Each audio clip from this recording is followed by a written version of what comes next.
Mi nombre es Esteban Ramírez. Tengo 63 años, y cuando murió mi padre todos en la familia festejaron la herencia que les había dejado. A mí me dieron 25 pesos y una palmada en la espalda. Pero lo que ninguno de ellos sabía es que durante los últimos 15 años yo había estado preparando algo que cambiaría sus vidas para siempre.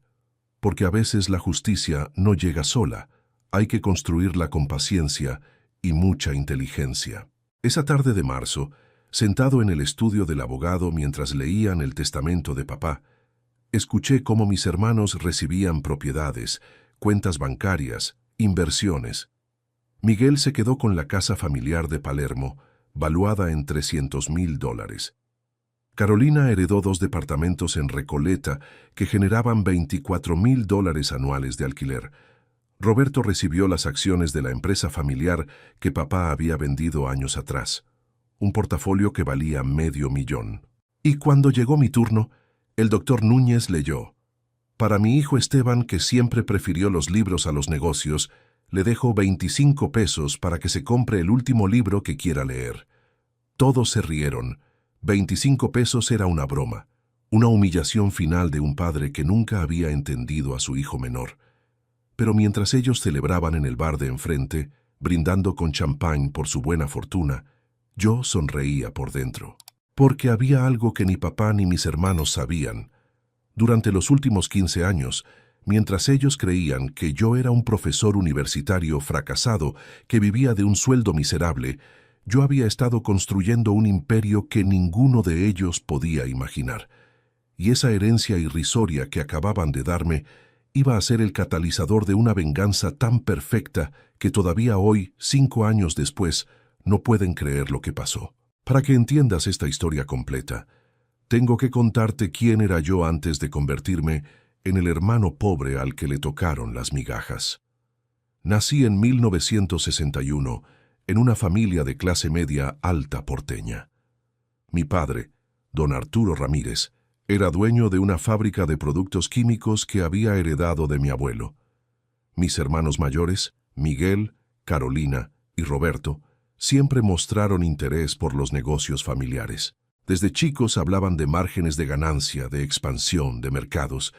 Yo era diferente. Me gustaban los libros, la filosofía, la literatura. Cuando mis hermanos jugaban a ser empresarios, yo leía a Borges, a Cortázar, a Sábato. Papá veía esa diferencia como una debilidad. Esteban, me decía, con los libros no se come, los negocios sí dan de comer. Durante mi adolescencia, mientras mis hermanos trabajaban los veranos en la fábrica aprendiendo el negocio, yo me quedaba en casa leyendo o escribiendo cuentos que nunca le mostraba a nadie. Papá lo interpretaba como pereza, como falta de ambición. No entendía que yo tenía pasiones diferentes, que mi mente funcionaba de otra manera. Cuando terminé el secundario, anuncié que quería estudiar literatura en la Universidad de Buenos Aires. La reacción de papá fue explosiva. Literatura. Vas a estudiar literatura para ser profesor y ganar monedas toda la vida. Así vas a desperdiciar todas las oportunidades que te estoy dando. Pero yo ya había tomado la decisión. Me inscribí en letras contra la voluntad de papá y pagué mis estudios trabajando como tutor privado y dando clases particulares. Fueron 5 años duros, donde prácticamente no recibí ayuda económica familiar. Mientras mis hermanos vivían cómodamente con la mensualidad que les daba papá, yo comía fideos con manteca y usaba la misma ropa durante años. Me recibí en 1985 con el mejor promedio de mi promoción. Hice una tesis sobre la narrativa de Roberto Arlt, que fue tan innovadora que la universidad me ofreció una beca para hacer un doctorado. Pero papá ni siquiera vino a mi graduación. «No tengo tiempo para perder viendo cómo mi hijo se convierte en un muerto de hambre», me dijo cuando lo invité. Durante los siguientes años trabajé como profesor en colegios secundarios mientras preparaba mi doctorado. Ganaba poco, sí, pero era feliz haciendo lo que me gustaba. Enseñar literatura, ayudar a los chicos a descubrir el poder de las palabras, escribir artículos académicos que se publicaban en revistas especializadas. En 1990 conocí a Elena en un congreso de literatura latinoamericana. Era profesora de historia. Había estudiado en la Sorbona, hablaba 4 idiomas y tenía una inteligencia que me deslumbró desde el primer momento. Nos enamoramos hablando de libros, de ideas, de proyectos académicos. Nos casamos en 1992 en una ceremonia sencilla a la que papá no fue. No puedo fingir que estoy contento viendo cómo mi hijo se casa con otra profesora. Van a ser 2 muertos de hambre juntos, le dijo a Miguel cuando lo invitaron. Elena y yo alquilamos un departamento pequeño en San Telmo y comenzamos una vida modesta pero rica en experiencias intelectuales. Ella daba clases en la universidad, yo en colegios secundarios. Los fines de semana íbamos a librerías de usados, a conferencias, a muestras de arte. No teníamos mucho dinero, pero teníamos una complicidad intelectual que mis hermanos nunca entendieron. En 1995, conseguí trabajo como profesor titular en una universidad privada prestigiosa. El sueldo era mejor, y por primera vez en mi vida adulta pude ahorrar un poco de dinero. Pero lo más importante fue que empecé a relacionarme con académicos de otros países, investigadores intelectuales, que venían a dar conferencias. Fue en esa época cuando conocí al Dr. Harrison Williams, un profesor de literatura comparada de Harvard, que había venido a Buenos Aires para investigar sobre el boom latinoamericano. Nos hicimos amigos durante su estadía de 3 meses, y cuando regresó a Estados Unidos, me propuso algo que cambiaría mi vida para siempre. Esteban me escribió por email: acá en Harvard, estamos desarrollando un proyecto de digitalización de textos académicos latinoamericanos. Necesitamos a alguien que sepa identificar textos valiosos, que tenga contactos en universidades, que pueda trabajar como consultor desde Buenos Aires. ¿Te interesaría? El proyecto era ambicioso. Harvard, junto con Microsoft y Google, estaba creando una biblioteca digital que contendría todos los textos académicos importantes de América Latina de los últimos 100 años. Necesitaban expertos locales que identificaran qué textos digitalizar, que negociaran los derechos de autor, que supervisaran la calidad de las traducciones. Me ofrecían un contrato de consultoría por 5 años con un salario que era 10 veces lo que ganaba como profesor. Pero tenía que mantenerlo en secreto porque era un proyecto experimental que podía fracasar. Elena y yo no podíamos creer nuestra suerte. De repente, el profesor fracasado tenía un trabajo que lo convertiría en millonario. Durante los siguientes 5 años, viajé por toda América Latina identificando textos, negociando contratos, estableciendo relaciones con universidades y editoriales. Mi trabajo me llevó desde las universidades de México hasta los archivos de Montevideo, desde las bibliotecas de Bogotá hasta los centros de investigación de Santiago de Chile. Oficialmente seguía siendo profesor universitario, pero extraoficialmente era el coordinador para el cono sur del proyecto digital más ambicioso de la historia académica. Cada viaje era una nueva oportunidad de descubrimiento. En la Universidad Nacional de México encontré manuscritos inéditos de Octavio Paz que nadie sabía que existían. En la Biblioteca Nacional de Colombia descubrí cartas de García Márquez a editores que revelaban secretos sobre la escritura de 100 años de soledad. En el archivo de la Universidad de Chile localicé los borradores originales de poemas de Pablo Neruda que creíamos perdidos para siempre. El proceso de digitalización era meticuloso. Había que fotografiar cada página con equipos especiales, crear archivos de altísima resolución, desarrollar software de reconocimiento de caracteres que pudiera leer caligrafías del siglo XIX, traducir textos a múltiples idiomas, manteniendo el sentido original. Harvard me pagaba no solo por identificar los textos, sino por supervisar todo el proceso de digitalización. Tenía equipos de trabajo en Buenos Aires, Sao Paulo, México, DF y Bogotá. Era responsable de contratar traductores especializados, técnicos en digitalización, expertos en preservación documental. Mi oficina en Harvard funcionaba como el centro neurálgico de una operación que involucraba a cientos de personas en todo el continente. El dinero que ganaba mensualmente era equivalente a lo que un profesor universitario argentino ganaba en todo un año. Pero lo más valioso eran los contactos que estaba generando. Editores de las principales casas editoriales del mundo, directores de museos, coleccionistas privados, académicos de universidades prestigiosas. Mi red profesional se había vuelto global. Elena manejaba nuestras inversiones con la misma meticulosidad con que investigaba sus temas históricos. Había estudiado economía antes de dedicarse a la historia, así que entendía perfectamente sobre mercados financieros, riesgo, diversificación. Mientras yo viajaba trabajando, ella multiplicaba nuestros ahorros comprando acciones de empresas tecnológicas que estaban empezando a cotizar en bolsa. Esteban me dijo una noche, mientras revisábamos nuestro portafolio, compremos acciones de esta empresa que se llama Amazon. Acabo de leer que quieren crear la librería más grande del mundo usando Internet. Era 1997 y las acciones de Amazon costaban $18. Compramos 5,000 acciones. Hoy esas mismas acciones valen más de $3 millones. También invirtió en Google cuando todavía era una empresa pequeña que competía con Yahoo. En Apple cuando Steve Jobs acababa de regresar a la compañía y todo el mundo pensaba que estaba condenada al fracaso. En Microsoft cuando estaban desarrollando Windows XP y nadie creía que pudieran competir contra IBM. Elena tenía un instinto para identificar empresas que iban a cambiar el mundo. La tecnología va a transformar todo, me explicaba. La educación, el entretenimiento, la manera como compramos, cómo nos comunicamos.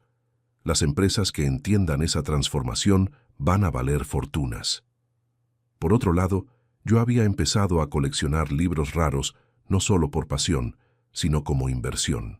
Durante mis viajes encontraba primeras ediciones firmadas, manuscritos únicos, cartas autógrafas de escritores famosos. Los compraba a precios razonables en librerías de usado, casas de remate pequeñas, anticuarios que no conocían el valor real de lo que tenían. En una librería de viejo de Montevideo, encontré una primera edición de Ficciones de Borges, firmada por el autor y dedicada a Victoria Ocampo. La compré por $200. Años después, se vendió en una subasta por 40,000. En México DF descubrí una carta manuscrita de Sor Juana Inés de la Cruz que el dueño creía que era una falsificación. La pagué $50. Resultó ser auténtica y ahora vale 300,000. Mi estudio en casa se había convertido en un pequeño museo de literatura latinoamericana. Tenía primeras ediciones de todos los grandes autores, manuscritos originales, correspondencias privadas, fotografías únicas. Cada pieza había sido autenticada por expertos, valuada por casas de subasta internacionales, asegurada contra robo e incendio. Pero lo que más me divertía era mantener el secreto. Cuando mis hermanos venían a casa, las pocas veces que venían, veían mi biblioteca y comentaban: «Qué lindo que tengas tantos libros, Esteban, aunque la mayoría deben ser fotocopias porque los originales cuestan fortunas». Si hubieran sabido que estaban mirando una colección valuada en millones de dólares. Mis colegas de la universidad tampoco sabían nada. Llegaba a trabajar en colectivo, almorzaba en el bar de la esquina, vestía ropa sencilla. Cuando hablábamos de dinero, me quejaba de lo mal que pagaban en educación, de lo difícil que era llegar a fin de mes con sueldo de profesor. Era un actor interpretando el papel del académico pobre. Lo mismo con mis amigos. Cuando salíamos a cenar, siempre elegía restaurantes baratos. Pagaba mi parte sin quejarme, pero sin derrochar. Cuando planificábamos vacaciones, sugería destinos económicos, hoteles de 3 estrellas, vuelos en clase turista. Nadie podía sospechar que tenía dinero para viajar en primera clase a cualquier lado del mundo. El único que sabía parcialmente la verdad era el Dr. Williams de Harvard, pero él creía que yo ganaba bien como consultor, no que me había vuelto millonario. Esteban me decía cuando nos encontrábamos en conferencias: «Espero que estés ahorrando para el futuro. El trabajo de consultoría no dura para siempre». Si hubiera sabido que yo estaba ahorrando más en un año de lo que él ganaba en 5. En 2000, cuando terminó mi primer contrato con Harvard, ya tenía ahorrados $2 millones en cuentas bancarias de Suiza y Estados Unidos. Pero inmediatamente llegó una propuesta aún mejor. Una alianza entre el MIT, Stanford y Cambridge quería desarrollar la primera plataforma de educación online masiva. Necesitaban contenidos de calidad académica para las materias de humanidades. Me ofrecían coordinar el desarrollo de todos los cursos de literatura, filosofía e historia latinoamericana. Era un proyecto de 10 años con un presupuesto de $50 millones. Mi parte como coordinador de contenidos era el 5% del presupuesto total, $2,5 millones para desarrollar cursos que cambiarían la educación universitaria para siempre. Trabajé con los mejores académicos del continente para crear cursos que fueran rigurosos pero accesibles, profundos pero entretenidos. Contratamos a los mejores productores de video educativo, diseñadores gráficos especializados en contenido académico, programadores que desarrollaron interfaces intuitivas para estudiantes de todo el mundo. Los cursos que desarrollamos fueron un éxito inmediato. Estudiantes de 100 países se inscribían para aprender sobre literatura latinoamericana con profesores que nunca hubieran podido conocer de otra manera. Los videos que produjimos se volvieron estándares de calidad en educación online. Varias universidades compraron licencias para usar nuestro contenido en sus propias plataformas. Para 2005, cuando empezó el proyecto de digitalización masiva de Google Books, ya era reconocido internacionalmente como el mayor experto en literatura latinoamericana digitalizada. Google me contrató para supervisar toda la digitalización de textos en español y portugués. Otro contrato millonario que nadie en Argentina sabía que existía. Durante estos años de éxito profesional internacional, mis hermanos seguían viéndome como el fracasado de la familia que daba clases a adolescentes por $500 al mes. La diferencia entre lo que ellos creían sobre mi situación económica y la realidad era tan abismal que a veces me parecía estar viviendo en dos mundos paralelos. En reuniones familiares, escuchaba sus conversaciones sobre dinero, inversiones, negocios, y era como escuchar a niños hablando de temas que no entendían completamente. Miguel se jactaba de haber ganado $50,000 en una operación de importación que había durado 6 meses. Yo ganaba esa cifra en 3 semanas de trabajo. Carolina presumía de los honorarios que cobraba como abogada. Imagínate, Esteban, me contaba, este mes facturé $20,000. Es el mejor mes de mi carrera. Yo había facturado esa cantidad el día anterior, revisando traducciones para el MIT. Roberto hablaba de sus inversiones en acciones argentinas como si fuera Warren Buffett. Compré acciones del Banco Galicia cuando estaban baratas y las vendí 30% más caras. Gané $15,000 en 2 meses. Mi portafolio de acciones tecnológicas había ganado más de $1 millón en el mismo periodo. Pero lo que más me molestaba era cómo me hablaban cuando tocaban temas de dinero, con esa condescendencia que usan los que creen que saben algo que vos no sabés. Esteban, me decía Miguel, vos como no manejás dinero, no entendés cómo funcionan las inversiones. Pero si algún día tenés unos pesos extras, yo te puedo dar algunos consejos. Consejos de inversión.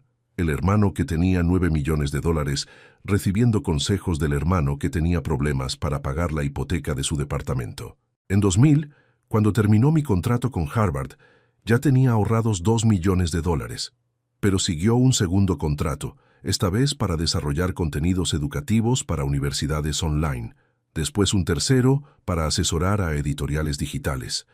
Mi expertise en literatura latinoamericana me había convertido en una commodity muy valiosa en la era digital.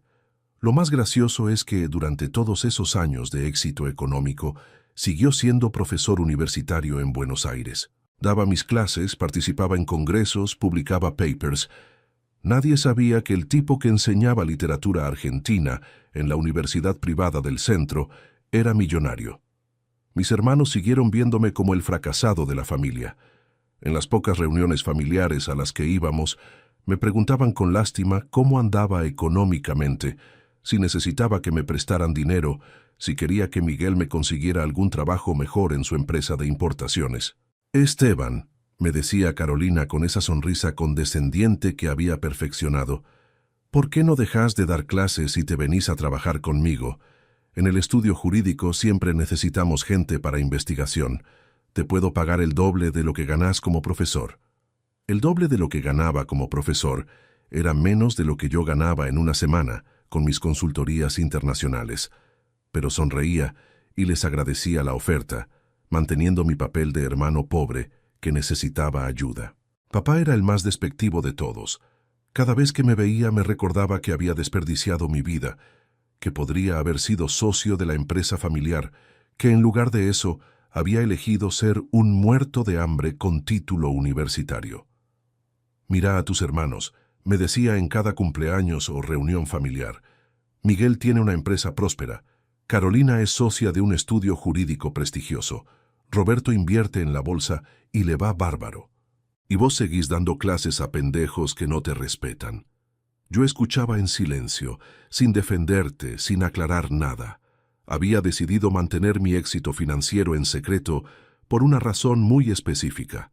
Quería ver cómo me trataba mi familia cuando creían que no tenía nada. Quería entender quiénes eran realmente las personas que compartían mi sangre. Y lo que descubrí me dolió más de lo que esperaba. Mis hermanos no solo no me respetaban por mi elección profesional, sino que me despreciaban por no tener dinero. Para ellos, el éxito se medía únicamente en términos económicos, y como yo aparentaba no tenerlo, no merecía consideración. Las invitaciones a eventos familiares importantes llegaban tarde o directamente no llegaban. Ay, Esteban, se nos olvidó avisarte de la reunión. Era la excusa constante. Los cumpleaños de mis sobrinos se celebraban sin mí. Las cenas de Nochebuena se organizaban en restaurantes caros donde vos no vas a estar cómodo, según Miguel. Pero el momento que más me marcó fue el cumpleaños número 75 de papá. Organizaron una fiesta sorpresa en el country club más exclusivo de San Isidro. 300 invitados, orquesta, comida de primera. Yo me enteré por casualidad cuando Elena vio la foto en el diario. Le pregunté a Miguel por qué no me habían invitado. Esteban, me dijo con total naturalidad, era una fiesta cara. Sabemos que vos no podés permitirte ese tipo de gastos y no queríamos hacerte pasar un mal momento.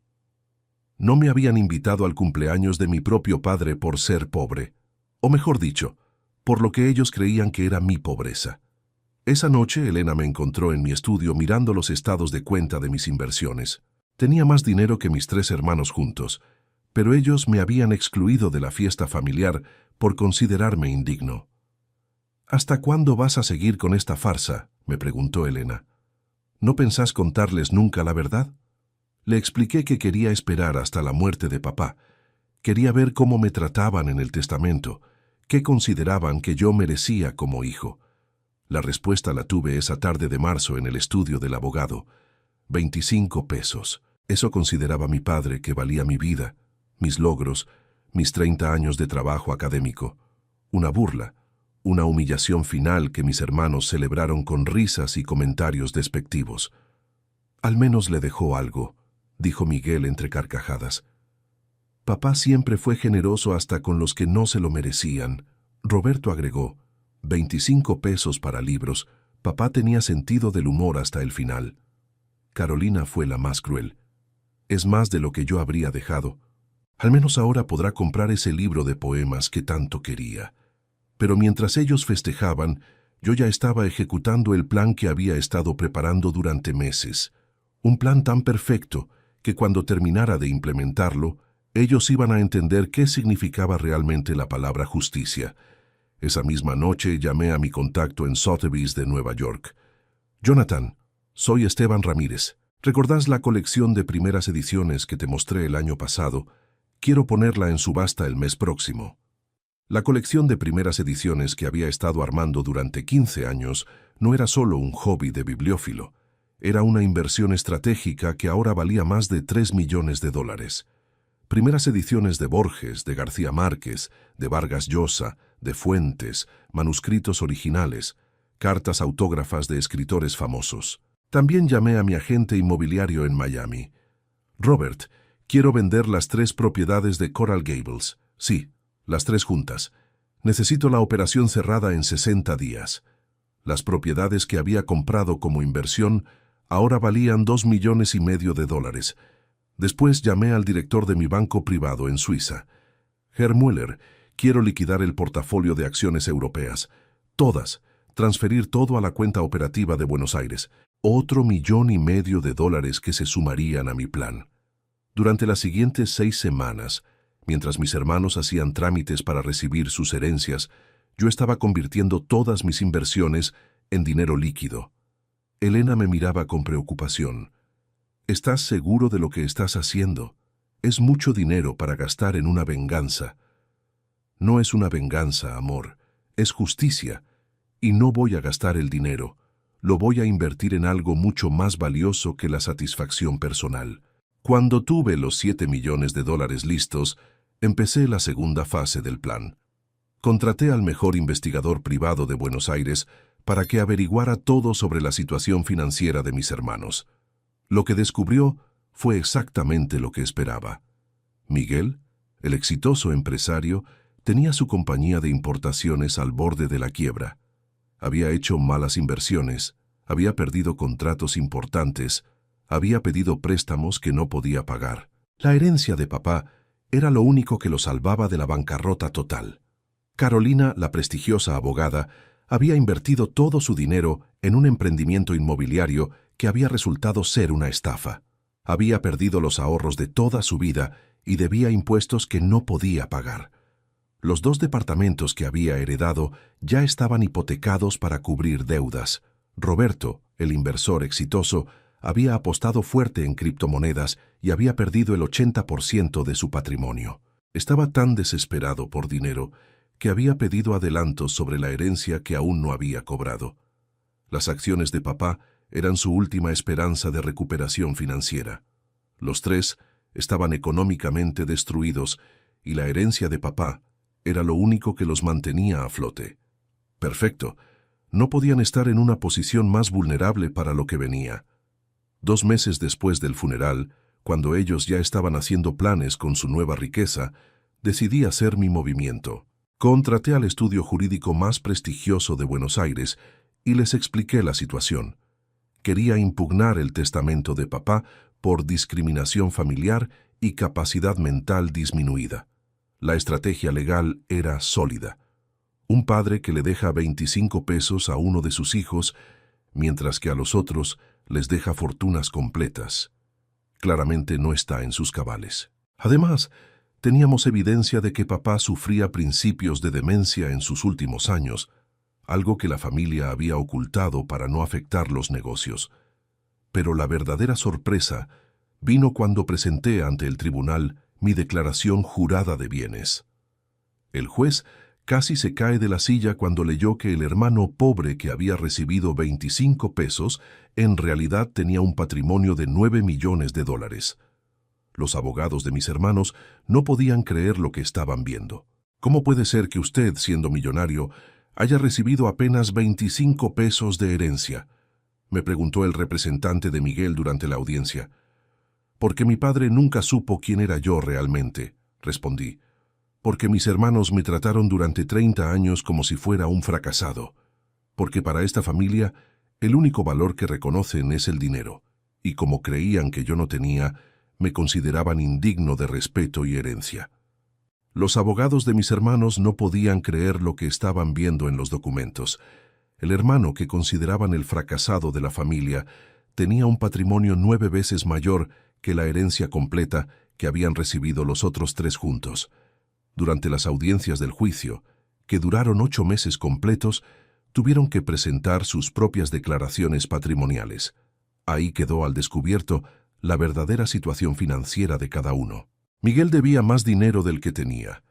Carolina había perdido todos sus ahorros en inversiones fraudulentas. Roberto vivía pidiendo prestado para gastos básicos. Mientras tanto, yo tenía que demostrar el origen lícito de mi fortuna. Presenté contratos con Harvard, MIT, Stanford, Google, Apple, Amazon, facturas de consultorías internacionales, estados de cuenta de bancos suizos, comprobantes de venta de propiedades en Miami, registros de subastas en Sotheby's. El juez no podía creer la documentación. Doctor Ramírez, usted ha sido consultor de las empresas más importantes del mundo y nadie en su familia lo sabía. Su señoría, mantuve mi éxito en secreto porque quería ver cómo me trataba mi familia cuando creían que no tenía dinero.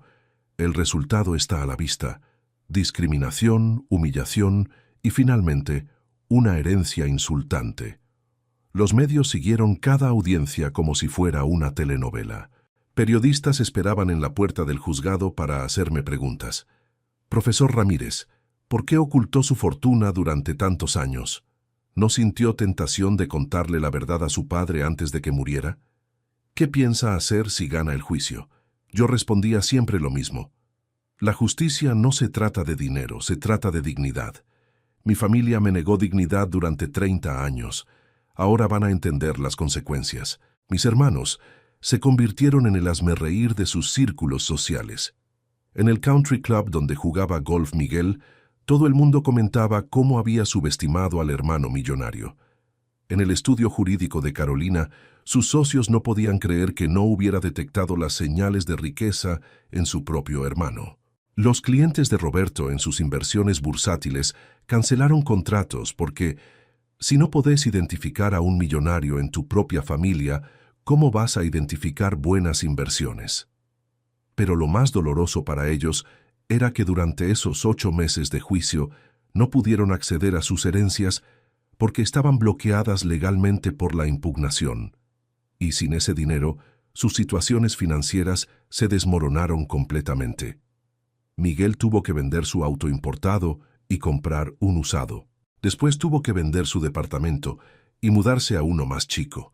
Finalmente tuvo que cerrar la empresa y declarar quiebra personal. Si papá me hubiera dejado mi herencia, nada de esto habría pasado, le decía a quien quisiera escucharlo. Carolina perdió el departamento donde vivía porque no pudo pagar la hipoteca. Tuvo que mudarse a la casa de su madre, una señora de 80 años que vivía en un monoambiente en Villa Crespo. Estoy viviendo con mi madre a los 45 años por culpa de la venganza de mi hermano, se quejaba con las amigas. Roberto terminó vendiendo hasta los muebles para pagar gastos básicos. Se mudó a una pensión en Once y empezó a manejar un taxi para sobrevivir. Mi hermano nos está destruyendo por puro resentimiento, le decía a los pasajeros que lo escuchaban.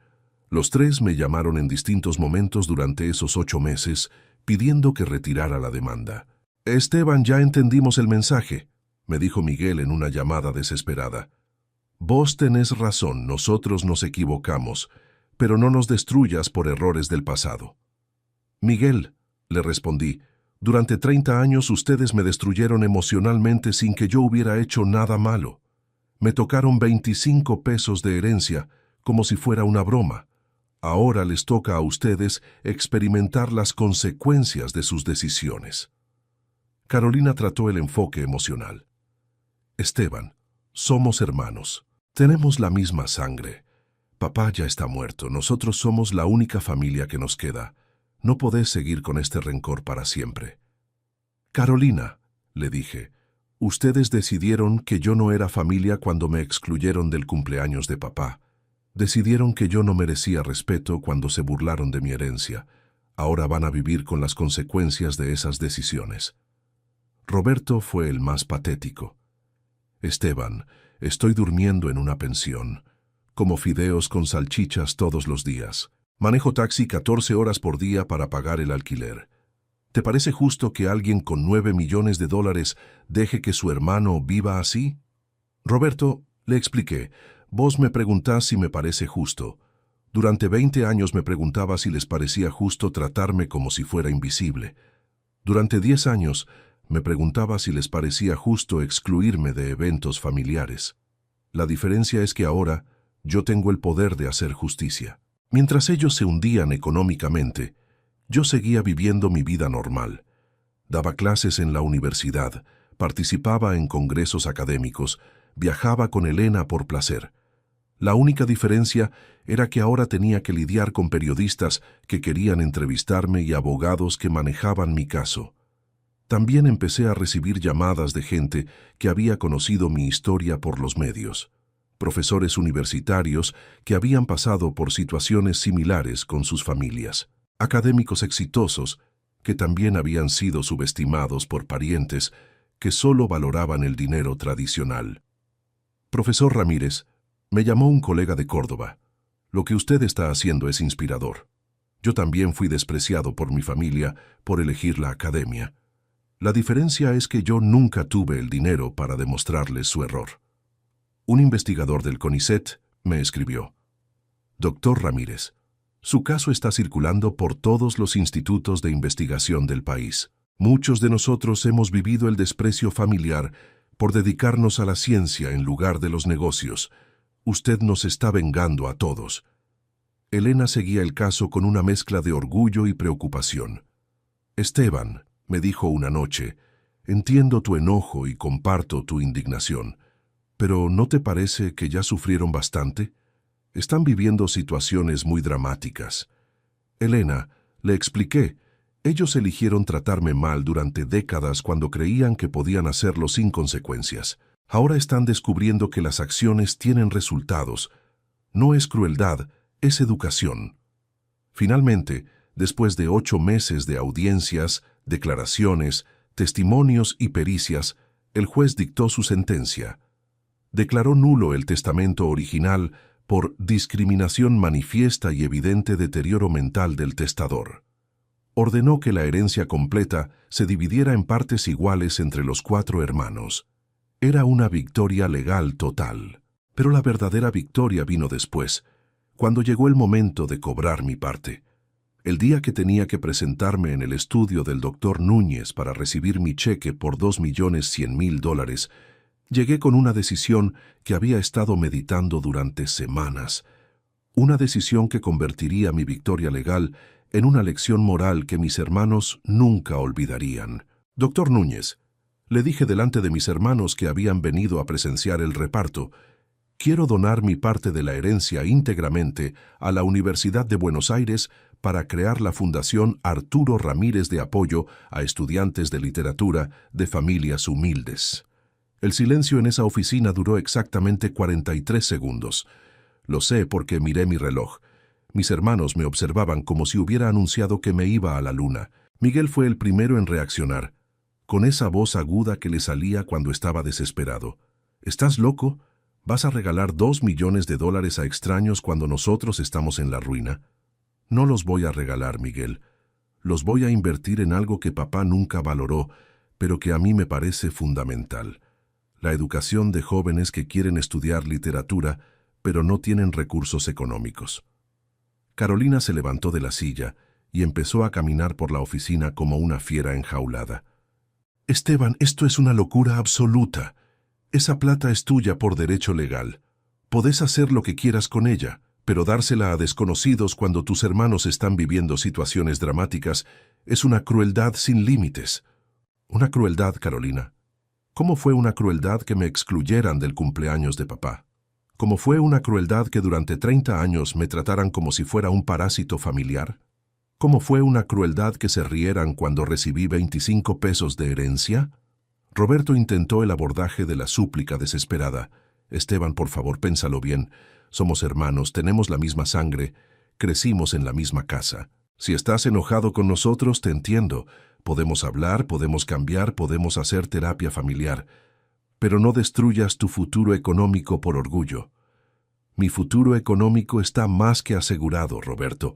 Tengo más dinero del que ustedes van a poder imaginar jamás. Pero ustedes que me dijeron durante décadas que el dinero era lo único que importaba en la vida, ahora van a aprender qué se siente vivir sin él. Miguel se puso agresivo, como siempre hacía cuando se sentía acorralado. Esto es venganza pura. Sos un resentido que no puede superar que papá no te haya querido como nos quiso a nosotros. En lugar de aceptar que fuiste el hijo fracasado, preferís destruir a tu propia familia. Papá no me quiso como a ustedes precisamente, porque ustedes lo convencieron de que yo no valía nada por ser profesor en lugar de empresario. Y ustedes me despreciaron durante 30 años porque creían que era pobre. Ahora van a entender qué significa realmente ser pobre. Firmé la donación inmediatamente. $2.100.000 para becas completas de estudiantes de literatura argentina y latinoamericana. El rector de la Universidad de Buenos Aires, que había venido especialmente para la ceremonia, me agradeció en nombre de las futuras generaciones de estudiantes que se beneficiarían con esas becas. Profesor Ramírez, me dijo el rector. Esta donación es una de las más importantes que ha recibido nuestra universidad en toda su historia. Vamos a organizar una ceremonia especial donde le otorgaremos el título de Doctor Honoris Causa. Los diarios volvieron a cubrir la historia, pero ahora con un enfoque completamente diferente. El millonario que donó su herencia por amor a la literatura, tituló Clarín. La venganza más elegante de la historia familiar argentina, escribió La Nación. Cuando la justicia poética se hace realidad, publicó Página 12. Recibí cientos de cartas de estudiantes agradeciendo mi decisión. Profesores de todo el país me escribieron felicitándome por haber dignificado la profesión académica. Intelectuales reconocidos me invitaron a charlas, conferencias, programas de televisión. Pero lo más satisfactorio fue ver las caras de mis hermanos cuando entendieron completamente las consecuencias de sus 30 años de desprecio hacia mí. No solo habían perdido el respeto social por haber discriminado al hermano exitoso, sino que habían perdido para siempre la posibilidad de acceder a mi fortuna. Pero lo mejor estaba por venir. Durante el juicio, que duró 8 meses, mis hermanos no pudieron acceder a sus herencias porque estaban bloqueadas legalmente. Y en esos 8 meses, sus situaciones financieras se desmoronaron completamente. Miguel tuvo que declarar la quiebra de su empresa y perdió la casa donde vivía. Carolina fue expulsada del estudio jurídico por no poder pagar sus deudas, y tuvo que volver a vivir con su madre. Roberto perdió su departamento y tuvo que irse a vivir a un hotel barato porque no tenía dinero para alquiler. Cuando finalmente el juez dictó sentencia, declaró nulo el testamento original por discriminación manifiesta y falta de capacidad mental del testador. Ordenó que la herencia se dividiera en partes iguales entre los 4 hermanos. Pero acá viene la parte más deliciosa de toda la historia. El día que me correspondía recibir mi parte de la herencia, aproximadamente $2 millones, me presenté en el estudio del abogado con una decisión que nadie esperaba. «Doctor Núñez», le dije delante de mis hermanos, «quiero donar mi parte de la herencia íntegramente a la Universidad de Buenos Aires para crear la Fundación Arturo Ramírez de apoyo a estudiantes de literatura de familias humildes». El silencio en esa oficina fue sepulcral. Mis hermanos me miraban como si hubiera enloquecido. Miguel fue el primero en reaccionar. «¿Estás loco? ¿Vas a regalar $2 millones? No los voy a regalar. Los voy a invertir en algo que papá nunca valoró. En la educación, en la cultura, en ayudar a jóvenes que quieren estudiar literatura pero no tienen recursos. Algo que a papá le habría parecido una pérdida de tiempo, pero que a mí me parece la mejor manera de honrar su memoria». Carolina estaba desesperada. «Esteban, no podés hacer eso. Esa plata es tuya por derecho. Podés hacer lo que quieras con ella, pero dársela a extraños cuando nosotros estamos en problemas económicos es una crueldad». «¿Una crueldad?», le pregunté. «¿Cómo fue una crueldad que no me invitaran al cumpleaños de papá? ¿Cómo fue una crueldad que durante 30 años me trataran como si fuera un parásito familiar? ¿Cómo fue una crueldad que celebraran mi humillación cuando recibí 25 pesos de herencia?» Roberto intentó el abordaje emocional. «Esteban, somos hermanos. La familia es lo más importante. Si estás enojado con nosotros, podemos hablar, podemos arreglar las cosas, pero no destruyas tu futuro por orgullo». «Mi futuro está asegurado, Roberto. Tengo más dinero del que ustedes pueden imaginar. Pero ustedes que durante décadas me dijeron que el dinero era lo único que importaba en la vida, ahora van a aprender qué se siente vivir sin él». Miguel se puso agresivo. «Esto es una venganza. Sos un resentido que no puede superar que papá no te haya querido como a nosotros». «Papá no me quiso como a ustedes precisamente porque ustedes lo convencionaron de que yo no valía nada. Y ustedes me despreciaron porque creían que era pobre. Ahora van a entender qué significa realmente la pobreza». Firmé la donación ese mismo día. $2 millones para becas de estudiantes de literatura. El rector de la universidad organizó una ceremonia donde me otorgaron el título de Doctor Honoris Causa por mi contribución a la educación argentina. Los diarios volvieron a hablar del caso, pero ahora con un enfoque diferente. El millonario que donó su herencia por amor a la literatura y la venganza más elegante de la historia familiar argentina. Recibí decenas de entrevistas, invitaciones a programas de televisión, propuestas de escribir un libro sobre la historia. Pero lo más satisfactorio fue ver las caras de mis hermanos cuando se dieron cuenta de las consecuencias de sus años de desprecio. No solo habían perdido el respeto social por haber discriminado al hermano exitoso, sino que habían perdido la oportunidad de reconciliarse conmigo cuando todavía tenían algo que ofrecer, porque ahora, cuando finalmente reconocían mi éxito, cuando querían acercarse a mí para pedirme ayuda económica, ya era demasiado tarde. Ya había demostrado que no necesitaba nada de ellos y que no estaba dispuesto a perdonar 30 años de humillaciones. Han pasado 5 años desde entonces. Miguel terminó trabajando como vendedor en una concesionaria de autos usados. Carolina da clases de apoyo escolar en su casa. Roberto maneja un taxi durante la noche para poder pagar el alquiler de un departamento de un ambiente. Los tres me han llamado en distintas ocasiones pidiendo ayuda, préstamos, oportunidades de trabajo. Esteban, me dijo Miguel en la última llamada, entiendo que estés enojado, pero somos familia. ¿Podés ayudarme a conseguir algo mejor que vender autos usados? Miguel, le respondí, cuando yo necesitaba que me trataran como familia, me excluyeron de los eventos importantes. Cuando necesitaba respeto, me humillaron. Cuando necesitaba consideración, me ignoraron. Ahora ustedes necesitan dinero, pero yo ya no necesito familia. El final de esta historia no es sobre dinero, aunque el dinero haya sido el catalizador de todo. Es sobre valor, sobre respeto, sobre entender que el éxito no se mide solo en términos económicos. Mis hermanos tardaron 30 años en darse cuenta de que habían subestimado al hermano fracasado. Hoy vivo tranquilo en mi casa de San Telmo, rodeado de libros, dando clases por placer, no por necesidad. Elena y yo viajamos cuando queremos, compramos lo que nos gusta, ayudamos a estudiantes talentosos que no tienen recursos.